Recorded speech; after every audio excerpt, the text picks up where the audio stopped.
নমস্কাৰ। সকলোকে ৰাতিপুৱাৰ শুভেচ্ছা জনাই মই মোৰ স্বৰচিত এটি কবিতা পাঠ কৰিবলৈ লৈছোঁ। কবিতাটিৰ শিৰোনাম গোপন প্ৰেম। কিনো এই গোপন প্ৰেম?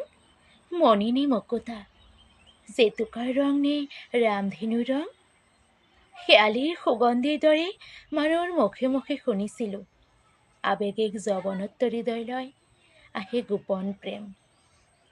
গোপন প্ৰেমে শান্তি নে তৃপ্তি দিয়ে, হাঁহি নে অশ্ৰু দিয়ে? মোৰ কৌতূহলী হৃদয়ে সাঁতোৰৰ দৰে উত্তৰ বিচাৰি ফুৰে। হৃদয়ত নে চকুৰ আগত থাকে গোপন প্ৰেম? কবিতাৰ জগতখনত নে চিয়াহীৰ আগত সৃষ্টি হয় গোপন প্ৰেম? গোপন প্ৰেমৰ সঠিক অৰ্থ শব্দ সম্ভাৰতো অদৃশ্য। কোনে বাৰু ক'ব পাৰিব, বুজাব পাৰিবনে গোপন প্ৰেমৰ তাৎপৰ্য?